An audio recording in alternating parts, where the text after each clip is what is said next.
Hello, folks. My name is Paul Shen. I currently lead a team of linguists at a speech recognition company in Silicon Valley. I also majored linguistics in college, and I hope these videos can help guide you towards a career in tech as a linguistics person, as a humanities major, perhaps. So today I want to talk about my story.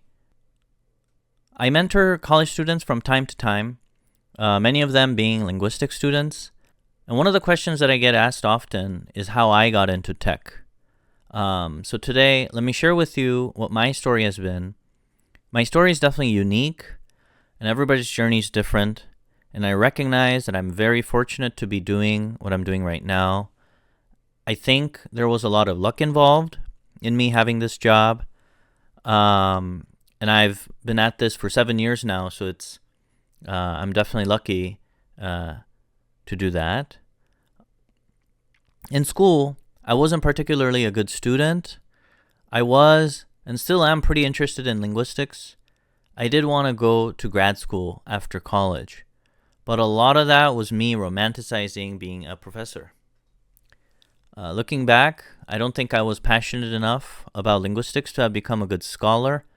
For 2 consecutive years after my undergrad, I applied to several graduate programs for linguistics, but I didn't get accepted to any of them. I had decent grades, but I wasn't genuinely passionate enough to be a professor. And I think this was pretty apparent to the professors that wrote my letter of recs, and also to the professors that reviewed them. So during all of that, after graduating, while I was waiting for those results in vain, I jumped around between several different jobs. I worked at a women's wholesale clothing company in downtown LA because a lot of Koreans are in that industry. And they typically want to work with someone who can speak both Korean and English. I also worked at a labor law firm in Koreatown whose clients were Korean immigrants. I also did a localization translation contract for a mobile game company. Eventually, I was able to get a contractor gig at a large search engine company, again utilizing my bilingual translation skills. I think this was my first foot in the door to the tech industry. So after a few years after college, I was all over the place. I worked in various jobs. But for almost all of these jobs, I was able to get them by highlighting the fact that I spoke English and Korean. And this was broadly applied towards localization and translation. Eventually, I saw a job posting that was looking for a Korean bilingual and majored in linguistics, and I felt like I fit the description really well. So I applied to the Korean language specialist role at the current company that I'm still working at. So it's definitely a lucky thing that happened. Finding that job posting, applying, I just happened to be the person that fit the description really well. But I think there are some takeaways here. The first is that I happened to find a specific niche, and this fit the needs of some tech companies. Many tech companies, particularly software companies, are more likely to target the global market because it's a lot more scalable than companies that make physical products. So localization is a commonly needed thing. I certainly wasn't smart enough to actually recognize this at the time and plan my career per se. I was simply choosing gigs that helped me pay the rent. And I led with what useful skill set that I thought I had. But the point here is that I was able to focus on a skill set that's somewhat in demand. And I was able to leverage that and find a job. And eventually turn it into a career in the tech industry. So think about what you can bring to the table, what jobs you might have had that you could leverage towards a specific need in the tech industry. The second takeaway is being patient and persistent. There's a saying in Korean, there's no tree that won't fall after being struck 10 times. Meaning, you got to keep knocking until it works. If you're looking to get into the tech industry as a linguistics or humanities major, then the odds are already somewhat against you. And it doesn't help when you see classmates that majored CS and they get Google internships straight after college.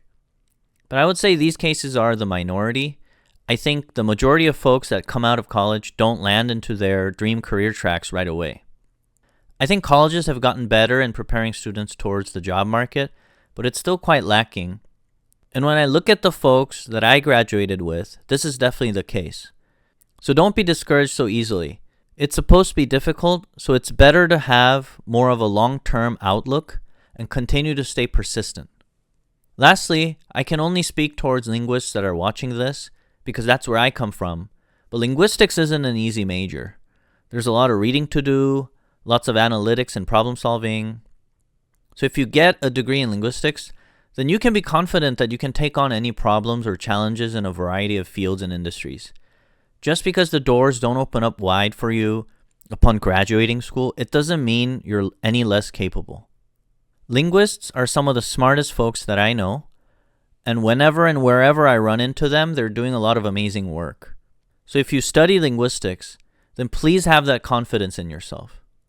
So to recap, find your niche, reflect on your skills and experiences, even if they seem unrelated to tech. Think about how they can fulfill a unique need in the industry. Please spend some time doing research. Ask ChatGPT or seek out mentors through your school's networking programs. Second, leverage what you have, whether it's bilingualism, project management, working with customers, or social media marketing experience. Focus on what makes you stand out and turn it into an asset. 3. Be persistent. The path to a fulfilling career is rarely straightforward. Stay determined, keep applying, and learn from each experience. 4. Trust your training. Linguistics and other humanity majors equip you with valuable skills in analysis, communication, and critical thinking. You have what it takes to tackle challenges in any industry. Lastly, believe in yourself. You belong here. The tech world needs people with your skills and your perspective. Keep knocking on those doors and they'll open up eventually. So thank you for watching. Please comment if you have any questions or any other thoughts. We're all here to learn, right? It's almost 2025. Happy New Year. Good luck and take care.